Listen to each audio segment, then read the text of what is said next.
and welcome back to TMC Podcast. I'm your host, Michael Anthony. This is a show where we cover gaming industry-related news and esports and personalities. I'm Michael Anthony. This is Kyle Heath. I feel like I totally butchered the intro. It's been the first time I butchered an intro in a long time, dude. Just a lot going But on, basically, honestly, I'm a little bit lost. It's been a tough work week for me. I've been struggling, but you guys didn't come here to listen to that. You came to listen to what we've been up to the last week. And let's give a quick recap. Kyle, how you been?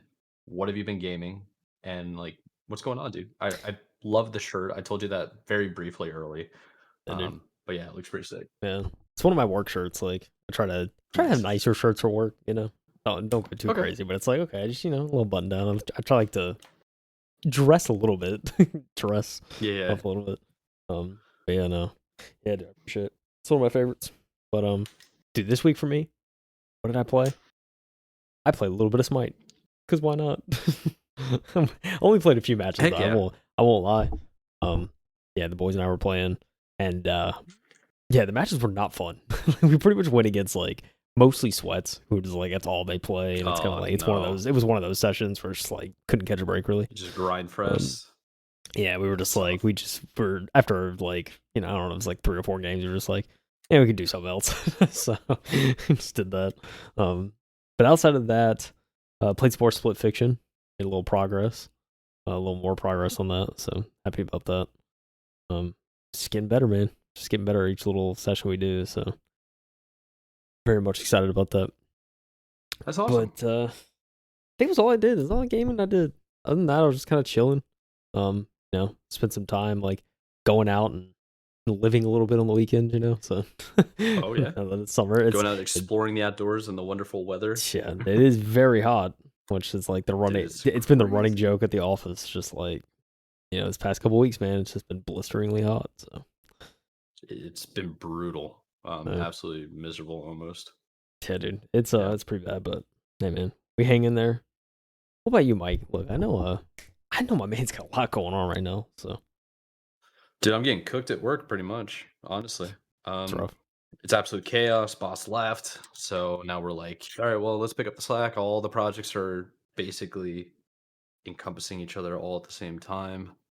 We got a guy going on vacation. So it's like anything that you can think of is going wrong. Oh, man. But it's all good. We got a plan. I got some things leveled out and a little bit more organized. Just it's consuming a lot of my free time, and unfortunately I haven't been touching really any games. I mean, dude, actually the only gaming I've done, and I don't even classify it as like gaming, is LinkedIn puzzles. They have like they technically have 5 different puzzles that are daily, and I've been doing 3 of them every single day. It's like one is Tango, which is like just a matching puzzle. Then there is a maze puzzle, which I can't remember the name of it. And then there's the last one called Queens. They're fun, and there's like a time limit on it. That the time doesn't actually mean anything, but it does rank you based on your employer and your school, and I find that kind of cool. It's just something that I do. It's like becoming part of the morning routine. Open up the app instead of doom scrolling social media and getting bummed out. I'm like, I'm just gonna do these puzzles real quick. Yeah. Dude, I relate to that, especially like this week. I don't know why. Like I wake up and I'm just like trying to find something to do. I was like, I'll be on my phone for a little bit, but like I don't want to do Twitter. I don't want to do like any social media. Like I don't know. I'll just like either scroll on Discogs looking for records or like just find puzzles, man. Yeah. I know a lot of do. people that do like Wordles every single day. Yeah. That's just their thing. It's like a routine. True. It's way better than doom scrolling, to be honest. So yeah, dude, I feel it, man. At least you're like using your brain a little bit. Yeah. There's a lot going on, dude. There's a lot to try and catch your attention, so it's best to. That's the problem, man. It's best to just try and regulate. Yeah, that's where we're at. I'm just I'm pushing hard right now. For the time being, probably a couple of weeks. It's gonna be pretty intense, but then after that, it should be worthwhile later in like July, like mid to late July, hopefully going into August and September. Way more relaxed, way more chill, and then then we get a little bit more free time. Be nice. And like you said, it's been blistering hot, so it's not like I'm going out every single day, Yeah. That's the thing. Yeah, I'm not going out much during the day. That's for sure. If Mm-hmm. I do anything, it's That's like absolutely right. at night. If that. Oh yeah. So yeah, that's how it is. Yes, sir. Oh, So why don't we just go ahead and start jumping into the articles, man? I know you want to start us off should with do it. something kind of depressing, Yeah, but it I'm really just is what it is. set this off a banger here to start. Um, yeah. So let's get into it. This is coming from The Verge. Tom Warren reporting some rather bummer news, I must say. And yeah, Microsoft is planning a quote unquote major Xbox layoffs next week. And this was the June 24th when this posted. So yeah, by the time a few days after this is out, news might break. So see, be aware. Microsoft is also planning thousands of job cuts that will impact other parts of its business. Microsoft is planning to cut jobs in the company's Xbox gaming business as early as next week. First reported in Notepad earlier this month that Microsoft was planning Xbox layoffs potentially by the end of the month, and now Bloomberg says a round of major layoffs is due next week. Tom understands managers at Microsoft have been briefed about Xbox cuts and wider layoffs in other parts of Microsoft's businesses. The upcoming cuts are also expected to hit Microsoft's sales organization just at the start of the new financial year. Microsoft is planning to restructure parts of its Xbox business as it looks ahead to its next generation of consoles. One source tells Tom Microsoft is restructuring Xbox distribution across Central Europe, resulting in some Xbox operations ceasing in some regions. These layoffs will be in addition to 6,000 cuts Microsoft's already made in May, and on top of the more than 300 impacted earlier this month, too. Any major Xbox cuts will be the latest in a series of big gaming layoffs of the past 18 months. After Microsoft laid off 1,900 Amazon, Blizzard, and Xbox employees in January of 2024, and then in May 2024, the company closed several companies, including Hi-Fi Rush developer Tango Gameworks and Redfall developer Arcane Austin. Microsoft also laid off 650 more Xbox employees in September and cut around 1,000 employees from its HoloLens and Azure cloud teams in June of last year. Just a little recap there at the end to tell you this is not the first, not the last. But it's just so wild how many cuts have been going on the last was this going on 3 years? yeah. Insane. Yeah, it's Wild. I thought in Well, 2 years, 2024 sorry, it's going like on 2. I thought in 2024 it's gonna be like we're slowing down. 2025 is gonna be like at the start of this year I was like, all right, we're gonna slow down. Here we are. It's like halfway through the year. Nope. Still more. So No, it just keeps going. I feel like the layoffs are getting worse. It's like there was the yeah, really big surge initially, and now it's just one after the other. Like every 6 months, there's just thousands of people getting laid off at these companies. It's yeah. absolutely brutal. It's wild too that it's like some of their sales organizations gonna get hit. It's like they're just cutting down on Yeah, sales, dude. I guess you don't really driver. need to. Yeah, I don't I even mean, know, man. Maybe you just don't need to do sales anymore for Xbox. Maybe I don't know. Maybe marketing's where it is, all digital. No more outbound sales. yeah, I mean that could definitely be it. So I mean, Microsoft's as big of a brand as it is. It's kind of like, I mean, I would anticipate you probably don't need to do as much like kind of like direct to consumer stuff because you probably have most of your base already. But yeah, I mean, on top of marketing too. I mean, all the commercials and stuff. I don't know. They find ways to get the word out, but I mean, they're at a point now where it's like, yeah, they probably don't need to do these crazy campaigns. I wouldn't think. I mean, they'll still do No, some I don't big think things, so. but I mean, I can't imagine. I guess I shouldn't be surprised. In other words, that some sales positions are getting cut. So Yeah, I think this is probably going to intensify the talks of unions starting up in the tech world.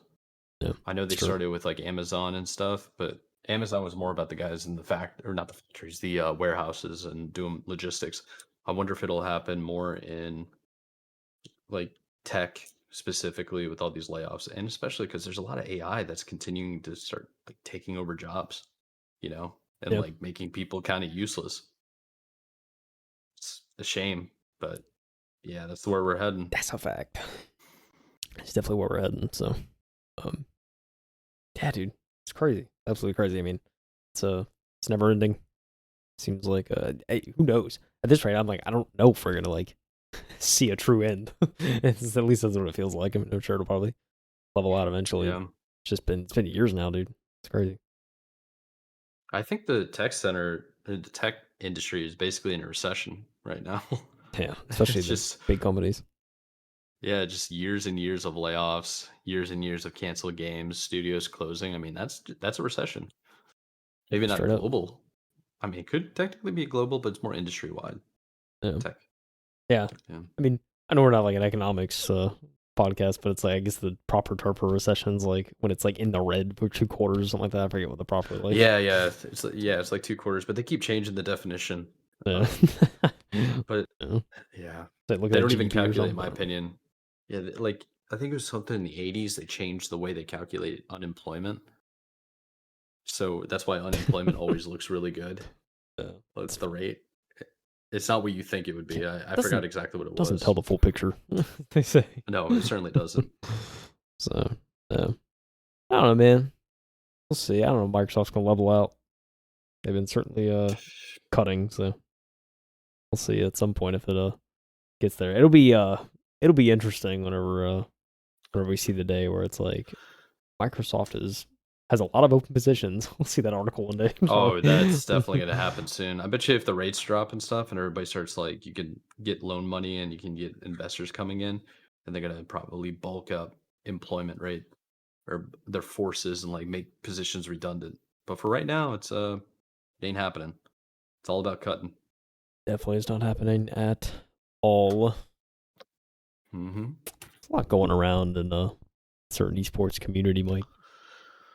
Yeah, dude. You linked me this one, and I couldn't believe what I was reading.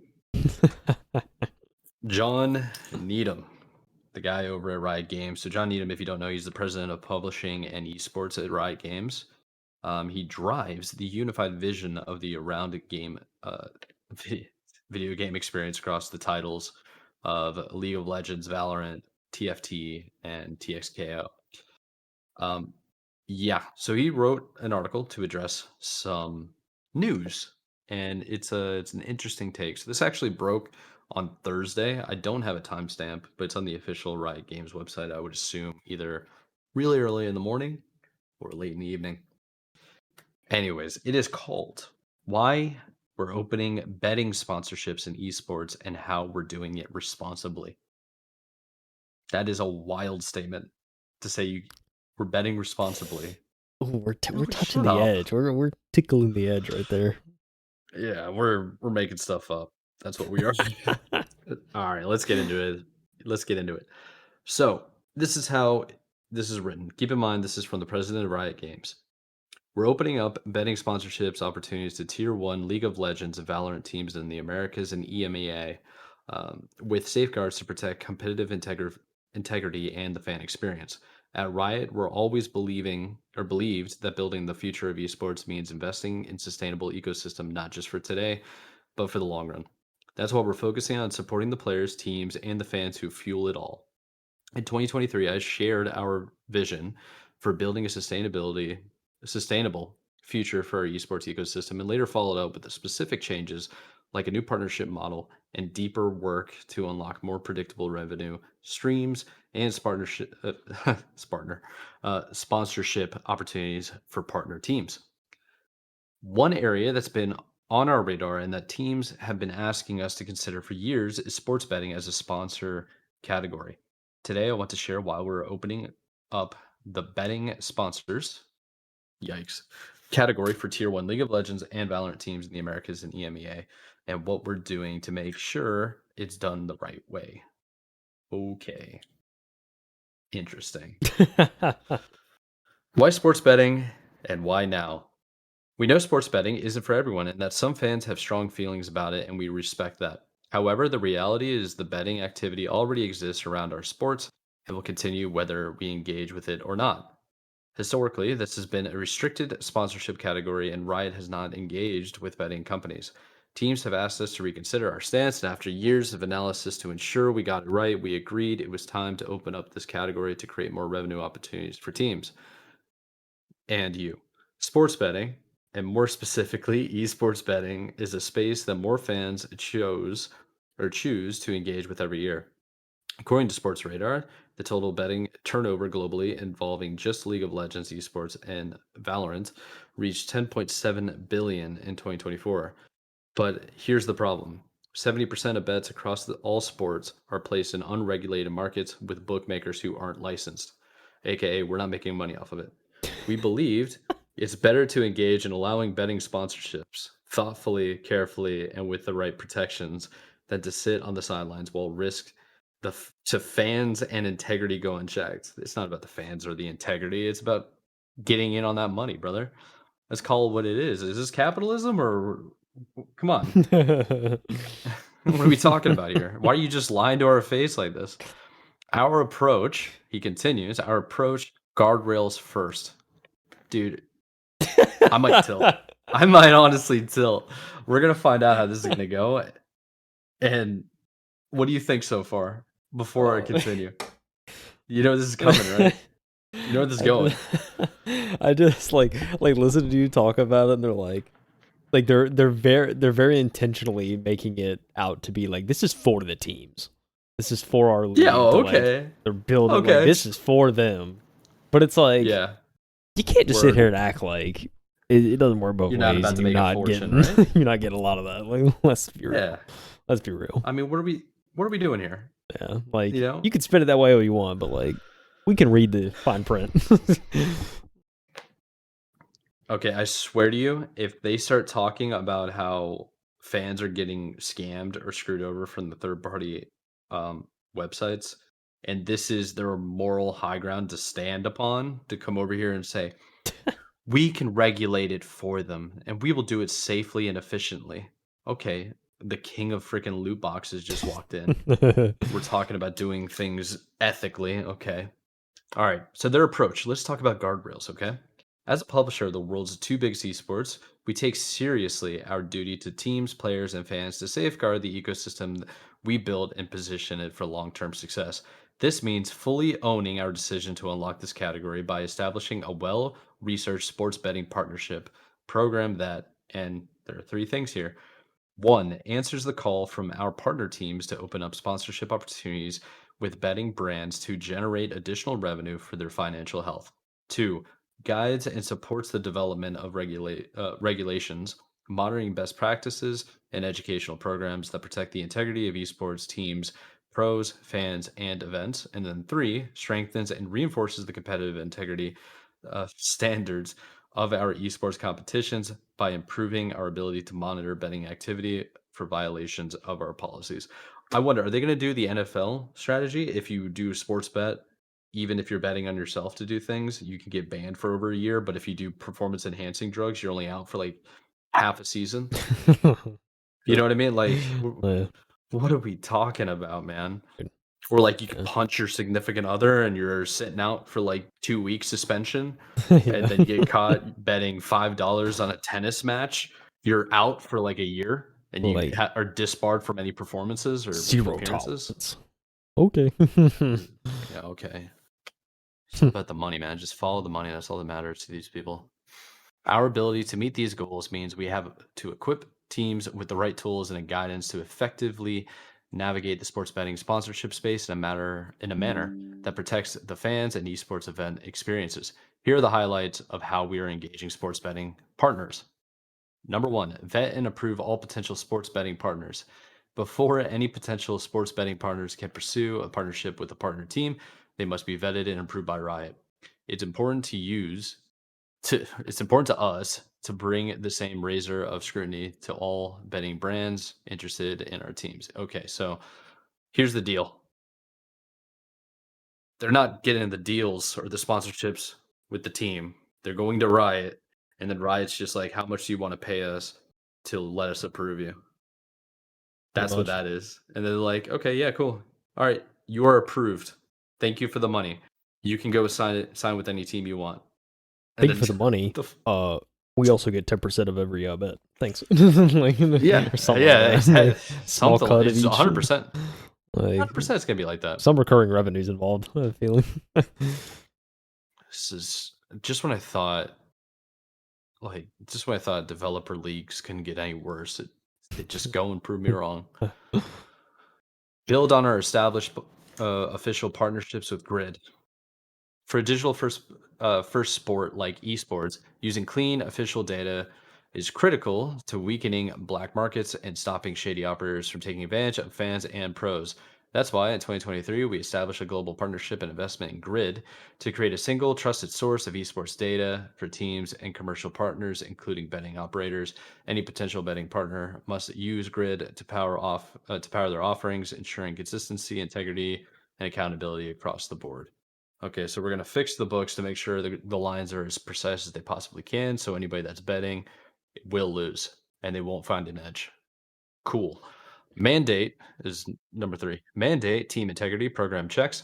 As part of our broader sponsorship guidelines, we've established requirements for teams to create and assess their own internal integrity program, one that aligns with our expectations. 1, ensure competitive integrity. 2, safeguard players and young audiences. 3, uphold responsible betting practices. Wow. So mandate the team to take on accountability and liability. Cool. Yeah. Integrity isn't something Riot can uphold alone. It's a shared responsibility across the entire ecosystem. Yeah, but if the teams mess up, they're not going to fire Riot from the league. They're going to fire the teams, aren't they? So teams pursuing betting partnerships must have established an integrity program inclusive of policy development, monitoring, and education.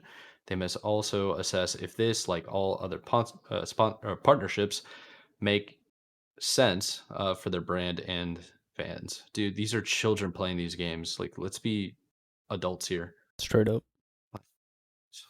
It's not about the fans or the players. All right, so 4, support and foster our tier 2 esports ecosystem. While sponsorships are only open to tier 1 League of Legends and Valorant teams in the Americas and EMEA, the overall program will support the growth and advancement of our tier 2 esports teams. A portion of Riot's revenues earned from the sports betting program will be invested back into tier 2 across the number of areas, including 1, increasing prize pools and creating new tournaments to support aspiring pros. 2, additional integrity systems developments. 3, expanded training and education programs for our partner tournaments, operators, and aspiring pros. You know, this reminds me of the education lottery that they do state to state. All the funding will go to the education, but when you actually do the numbers, it's like insignificant. Rough. Yeah, so that's more of like everybody can get behind this for sure, but what's it actually do in practice? Here's a talking point. How will that actually affect the prize pool? Hey, focus on this, not the other 3 other things that just basically screw everybody over. Insane. Okay, so here's what he continues saying. We are protecting the viewing experience. The last thing we want to do is disrupt League of Legends esports and Valorant broadcasts with an influx of sports betting ads. So we've established at the onset of the Riot-owned broadcast and social channels will stay betting free, which means no ads, no sponsored segments from betting partners, and no betting partner logos on team jerseys. Then what's the point? This what? What? What's the point? Wait. So like you're allowing it, but we're not going to promote it per se? What? I don't get that. It will be up to each team to craft how sports betting related content shows up on their channel within the guidelines of the sponsorship program, content platform, TOS, and local regulations. Wait, this just like okay. This just I guess screams this to is me. more of It just screams to me like, yeah, we'll take the money. That's like what this shit's like. We don't want to like. Yeah. You could give us money. We're not going to show your platform or promote it on the broadcast. But yeah, we're not gonna give do us your any money. legwork. But if you want to be established with us, you can be established with us. Give us money, but we're also not going to do anything to benefit you. Yeah, but like it's up to the team's discretion on their own channels if they want to, disclose the partner and do all that. God, it's so weird. So stupid. This all seems misguided and a money grab. Yeah, I don't like that. I don't like that. I don't like anything about this. Keep in mind, like some of these kids, because they are kids, they're like early 20s at like the like legacy level, right? Yeah. They've been in the scene for a while. Why would you like some of the let's get malicious, okay?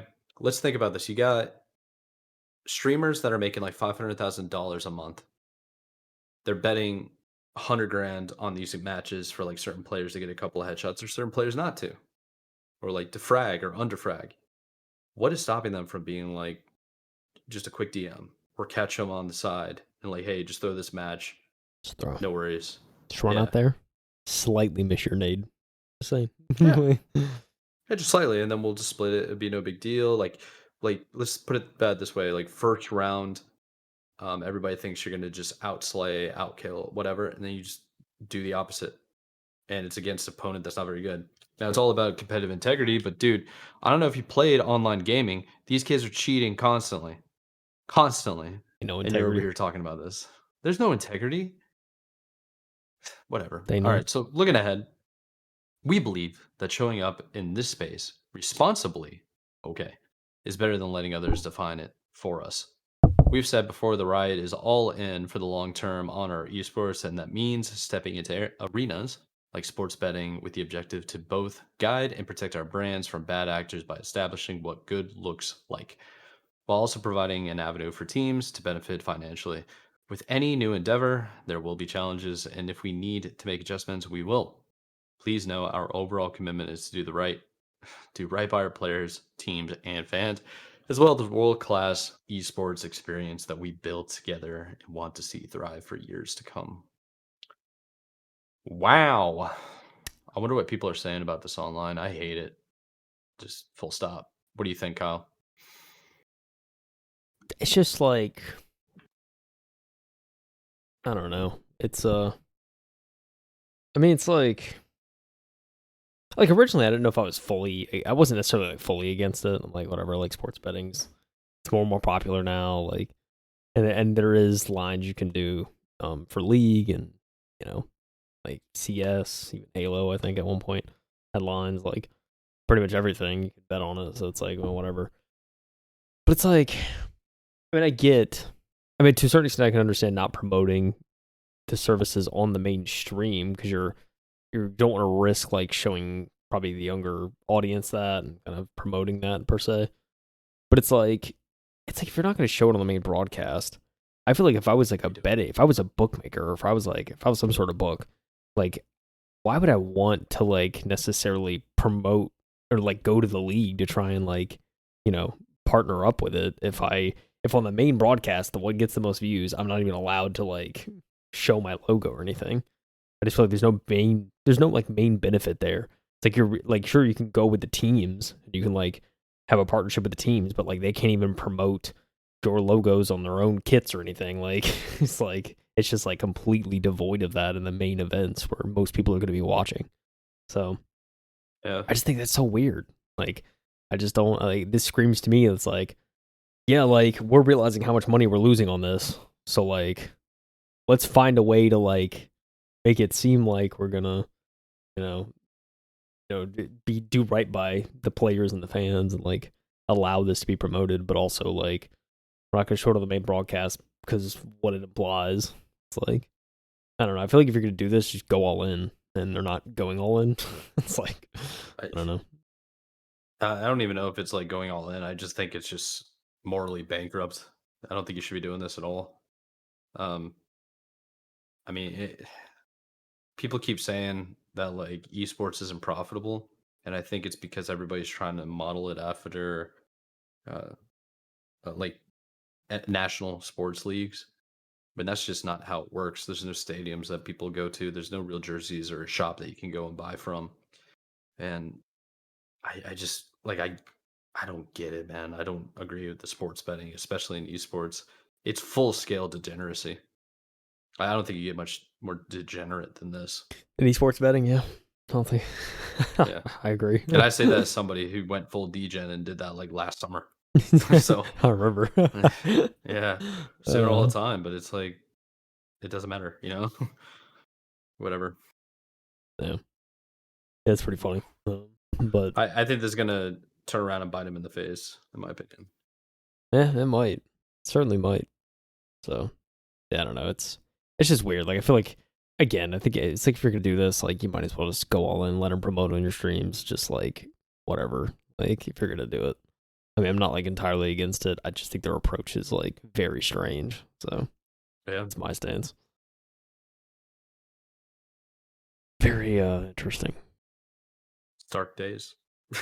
It really All right, is. man. How about you? It really do be, you know. How about you switch gears for us? Let's Let's go. do it. Let's go talk about what Square Enix has been up to. How shall we? We should. Andrew Heighten over at Insider Gaming wrote this article about Square Enix will make more turn-based games and recognizes the success of Clair Obscur Expedition 33. It's gonna do it. Not many saw the outrageous success coming from Clair Obscur Expedition 33. The game had potential, but it's likely exceeded all expectations in 2025. So much so, a Square Enix investor is reportedly pushing for Square Enix to shift gears back to turn-based games, using Final Fantasy and Dragon Quest as examples. Final Fantasy hasn't been an overtly turn-based title in some time. You could argue Final Fantasy XII was the final game to embrace any proper turn-based elements. Since then, Square Enix has focused on creating a more engaging real-time action. This might not stay this way forever. Could future Final Fantasy and Dragon Quest games be turn-based? Final Fantasy purists would probably love the return of a purely turn-based FF game. According to a translated post from Genki, one Square Enix investor is pushing for the company to return to its roots. Saying, quote, at the Square Enix shareholders meeting, one investor said they would like the new Dragon Quest and Final Fantasy games to be turn-based, and highlighted Expedition 33's success as an example. It's claimed. Clair Obscur Expedition 33 has experienced massive success as a turn-based RPG. There's plenty of life left in the game, and Square recognizes this. Square Enix responded that they were aware of Expedition 33 and believe that command-based RPGs are the origin of Square Enix. They value the genre of command-based RPGs and plan to continue delivering such games in the future. Square doesn't appear to be done with turn-based gameplay. It would make sense, as despite the critical acclaim of Final Fantasy XVI, the game didn't meet sales expectations. A little tweet, Genki outlining stated, is Final Fantasy moving back to turn-based the right move? Are turn-based games the future that companies have been overlooking? Let us know your thoughts in Insider Gaming Forum, which is linked in the article in our description. So go there, your thoughts if you're heard about it. I think this is it's fascinating to see Square Enix kind of like, I guess recognizing the success that Expedition 33 is having, realizing like, there's still a fan base for turn-based, and there's still a way to do turn-based that is engaging for a lot of people. So I think for the longest time, especially for someone like me, it's like I play turn-based games, but like it wouldn't really rope me in. I feel like with Expedition 33, it's like you have like the kind of the quick time events. I don't know, that's probably the wrong words to say, but like it has those like it keeps you engaged throughout combat, so you're not just sitting there pressing a button and watching. Exactly. So, yeah. I think it's for the ADD generation for sure. So honestly, yeah. I never really got into the turn-based stuff, although I thought it was I liked watching it because I was always into the story, I thought that was really cool. But yeah, for me personally, it was like I didn't have too much of a interest in turn-based. However, there's so much hype around Expedition 33. Some of my friends that have like only played shooters are saying they're playing this game. So I'm kind of interested. I'm like, dang, that's a big jump, like genre-wise. That is a big and jump. they're loving it, and I think that's kind of cool. Makes me want to look into it. Very big jump, yeah. It's probably be a game for me. Like I'm gonna return to it, but it might be like a slow burn kind of for me. I'll see kind of how my other stuff's going and try and keep it going. But I've heard good things about the story, so far it's caught my eye. So we'll see how it continues to go. But yeah, solid game so far, and got a lot of positive feedback from the community. So it's exciting to see for a studio that small and kind of an indie dev, so to speak, coming out here publishing on Xbox and doing numbers. So yeah, it is actually like really sick. It's really, really sick. Won't lie. So yeah, interesting stuff. Excited to see what Square Enix does next. I think everyone's kind of waiting. So we'll see. Yeah. Oh man, we're burning through this, Mike. We're burning through this. I feel good, man. Burn, baby. I'm liking it. Yeah, we're on the last article now. This is the earliest we've gotten to the last article. Let's milk it for all it's worth. You guys ready for 30 minutes? No, I'm just kidding. I doubt it'll last that long. But I'm glad you linked this one. I've seen it happening over time. If you remember correctly, this is about Netflix, by the way.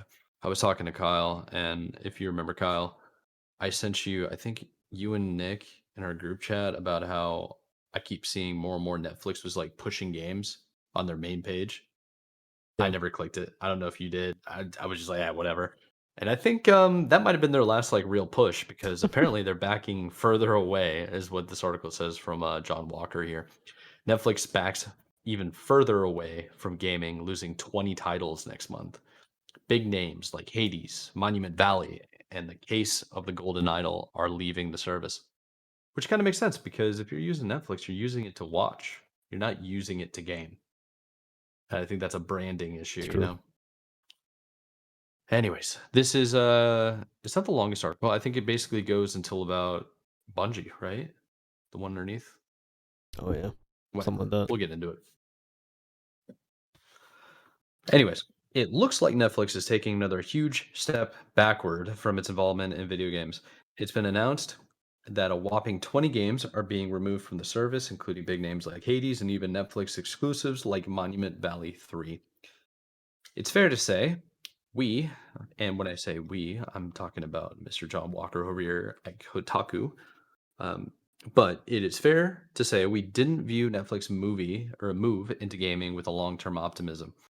The video streaming service's intention to stream games too was announced in the rubble of Google's abysmal attempt Stadia, while the majority of its offerings, though more excellent, were for a long time confined to mobile devices. I remember that too. Clearly, the company had big intentions, at one point setting up a AAA studio, Team Blue, with names like Chaco Sunny, formerly of Blizzard, Joseph Staten, known for his work on Halo, and Gears of War art director Raphael Grassetti. However, that didn't survive for long, with the studio closing late last year, having not released anything, not even a potential game's name. That's embarrassing, to be honest, because Stadia came out ages ago. Anyways, it was only this time last year that Netflix declared it was developing an enormous 80 new games to be added to the 96 already hosting by the survey or service. And it's important to note that there are some all-time classics among what's already there. GTA San Andreas, Oxenfree, Dead Cells, Kentucky Route Zero. These are games people want to play. However, it's not known that their numbers are in fact going to drop by 20 with names.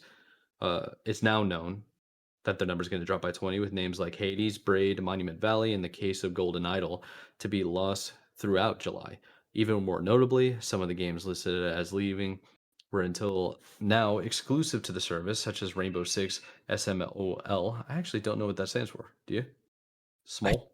don't think I know either. I was trying to think. I don't know. No clue. Special ops something. Monument Three Valley 3. So it's unclear at this point what will happen to these games and whether they will be available to play anywhere else.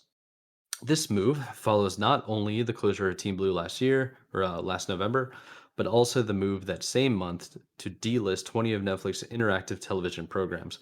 Four remained, however, including popular experiments like Black Mirror's episode Bandersnatch and Unbreakable Kimmy Schmidt, Kimmy versus the Reverend. But even those, or even these, are now gone as of May 2025.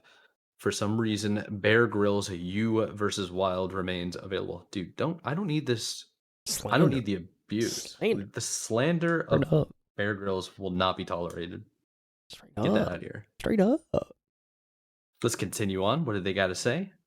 While there's been no official announcement, it does seem somewhat likely that Netflix have previously announced plans to release a new internally developed game every month will be met.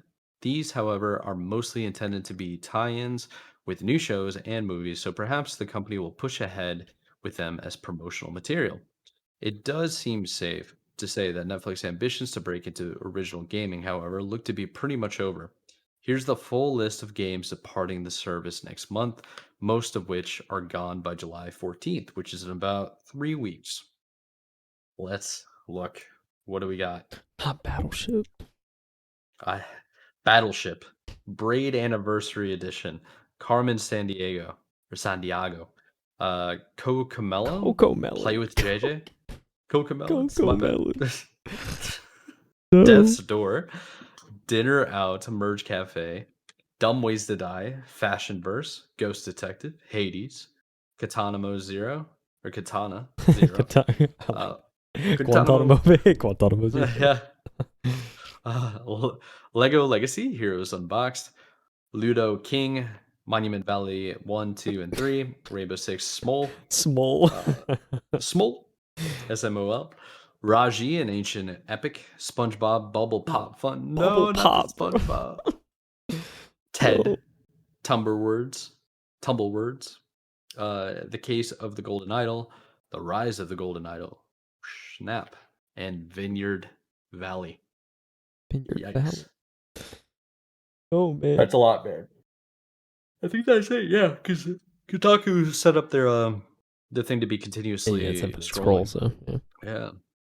Dude. Yikes. I was wondering what Joseph Staten was up to. I'm gonna actually Google his name because I'm curious to see what he's been up to. Dude, yeah, I remember that. It was announced like Joseph Stat whenever he left 343, and it was like he's going to Netflix, and then Netflix just crashed and burned. It's like yikes. Yeah. Oh man. Like almost instantly. It's insane. Coco Melon with JJ. Coco Melon. Yeah. This is I don't know, I guess I shouldn't be surprised that Netflix is just like, yeah, I don't think this is working. So there's like kind of like backpedaling at this point. Because yeah, I mean, to your point, before you even read the article, it's like Netflix is synonymous with TV shows and movies. It's kind of hard, I think, to try and sell a new service on there, especially when they've done a lot to, I won't say ruin their business, but I'm mainly thinking about the password thing. I still haven't gotten over that. Like, it was crazy. Yeah, Where it's like they switched up, and then like everyone was like, "Yeah, I just won't even get Netflix now," kind of thing. So that's why I think Netflix does not understand what gamers want and do. So the only way to use Netflix gaming is you got to go after a casual gamer, pretty much. And that's just how I feel about it. Because true, like hardcore gamers, they're always on their PC. The ones that I know rarely are watching. They rather be playing video games all night than watch TV all night. yeah, exactly. Yeah, Yeah, that's how I was. That's how a lot of my friends are. That's how a lot of pretty much everybody that I see perpetually online, that's how they are. They're just at their PC or on their phone and they're gaming pretty yeah. much. I don't know what Netflix was really trying to accomplish. Yeah, man. I don't know either. I mean, it was I mean, I could understand them like just at least giving it a shot, but I don't know. Oh At this yeah, point, for sure. I'm not saying don't try. this point, it's a failure. Understand? It's a failure. It wasn't good. It was not good. Yeah, it just didn't Did work. not work out. A lot of people playing, so yeah, it's rather unfortunate, dude. You use a controller on your phone and everything. I use my phone. It's a controller, dude. Doing it. I will use my phone as a remote to control me flipping back and forth and choosing what to play. That I can get behind. Trying to sit there as controller on it. I don't know, fam. It's not me. I'd rather you wild out for that. No way. Physical controller, bro. That's all I want. I'll play games, bro. That's all I want.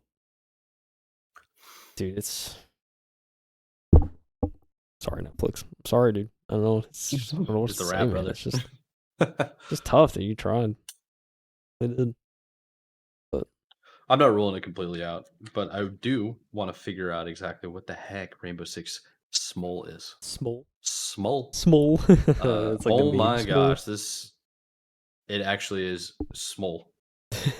It's a top-down chaos meets roguelite challenge on your mobile device, developed by Ubisoft and published by Netflix. The game throws you into a twisted yet delightful, cute version of the serious and realistic Tom Clancy's Rainbow Six universe. This game, for those of you that are only listening, we are showing the trailer. It's small. It really is, dude. It's Rainbow Six Small. I like they actually played to the name of the meme, which is kind of funny. Unless it's like an actual acronym that they used. I don't know if they were that. Well, it's in all caps. That's why. I don't know. It's like, that's why I thought it was. It was actually. Oh, this game came out a year ago. Holy crap! Small. Actually, yeah, it looks like it runs pretty well. People say it's actually like a lot of fun, and there's decent traps. It's cool. It's a lot of time, like a lot of good time. Yeah. Actually, for a mobile game, it actually does look kind of fun. I can't lie. Apparently, it has 6 hours worth of gameplay in it. Okay. Single player style. All right, Ubisoft. All right. I don't think it stands for anything, by the way. Yeah, I don't think it does. I think it's literally just like the meme, small, very small. Yeah. I think that's what it is. But hey, man, Not bad. Not bad. I like it. Nice. Well, Mike, we've reached the end. That's all we got. Bro, Let's go. Talk about short episodes. Hey, short one. Hey, that's kind of what's going to happen, right? Like, we're in the Especially summer. A this lot time of of people year. have been taking vacations. There's not a whole lot of games coming out, really. We just got past, like earlier this month, we got past the Summer Games Fest. So, Yeah. It's the Summer true Games off Fest, season. kind of lackluster, but also, yeah. It's It's like a true break. It really is. True Kind of break. like the off season for a lot of stuff, gaming included. Not a lot of big releases. Yes, sir. Everyone's just kind of like you're saying, taking time. Now's like the time to take time and just not work. 100%. So. That's what people are doing, man. That's right. This is the way. But anyways, why don't we go ahead? Let's wrap up the show. Let's let the people go. And you and I kind of fresh out the rest of this episode, get it published. I got some things that got to get done, and it's kind of late. So let's do it, man. Let's do it. Do you have anything to add? I don't think that. Well, I think at some point, Mike, we could talk about a potential summer break, not a long one, but like maybe see July. You want to do a week depending or 2 on weeks? Where are you going? Depending You on going how to the beach? July kind of swings. I mean, we might Yeah. be a nice little, let's say sabbatical, but maybe 1-2 weeks, just kind of like mid-season break. I don't know. I'm kind of down for that. When was our? You know what we should do? Because in the States, everybody goes on a holiday, and most of these publishers are all in the States. I think next week might be the one. It is. It's the 4th, ain't it? Yeah. It's the Independence Day, dude. Sure is. Gotta fight the British. Nice little. Yeah, actually, you might be onto something. I think that's the weekend because we publish on Fridays, and that is 4th of July. It's on a Friday this year. Yeah. I say we go ahead and just call it. We're gonna give you guys 2 weeks off. We'll see you in 2 weeks. Yeah, we'll give you 1 week off. Listen, go spend your time with family. Go have some If you're in the States, go have some burgers. If you're in the Northern Hemisphere, go get sunburn. If you are in the Southern Hemisphere, put on a coat because it's winter for you. Something, dude. Yeah. Enjoy the holiday. That's all I'll say. I know some people. Look, I know some people out there too are very divisive on the 4th of July, and I can understand that. So just take some time. I'm not divisive. I take pride and humor in it. So what I do is, for 4th of July, call up my dad who's English, and I wish him a happy Independence Day. I've been doing that every year for like 20 years. Love that. So, yeah, it's great. And now you're near your family again. So there you go. Spend some personal time. They're kind of like right down the road, like literally like 4 or 5 miles away. So that's pretty sick. It's a gift, man. It's a gift. A lot of people get it. So I try to take advantage of that as well, because I'm pretty much down the road as well for my parents. So heck yeah, that's awesome. Just embrace it while I have it, dude. Really, I don't know if I'll be 100%. Here forever, so I'm just taking advantage of it. That's a fact. You have to. Yeah, gonna make me tear up, man. Just take a week off, everyone. Just take a week. We'll see you all in a couple weeks, man. That's a fact. All right, but before we let you go, if you did stick around this late, honestly, we usually do these for an hour minimum. We're letting you off easy this week. Links are in the description below, along with timestamps. We have social media links if you want to reach out to us. I don't really get on social media as much as I have in the past, and I haven't really been on Discord in a while. I mean, I'm on it, but you and the boys noticed. Hey, they're like, is he alive? Wellness check? I gotta do it sometimes. Is it like that? I told you guys I was like, I'm buried. I'll see you. Like, I might go radio silent for a couple of days. Sorry. But anyways, it was good chatting with you, Kyle. We'll see you guys in about 2 weeks. Kyle and I, we should probably game or do something and chill. We should, man. I don't know. We should. We got to figure something out. Yeah. I should be a little bit more free. Once you figure out the work stuff, dude, we'll schedule something for sure. That's a fact. That's a fact. Anyways, we'll let you guys go. We're done rambling. We appreciate you for tuning in. I'm Michael Anthony. That's Kyle Heath. This has been the M2 Podcast, and we'll see you in 2 weeks. And we'll cover probably gaming releases for July. So see you then. Oh, yeah. For sure. We'll see you later. Peace out, guys. Bye. Bye-bye. Keep gaming.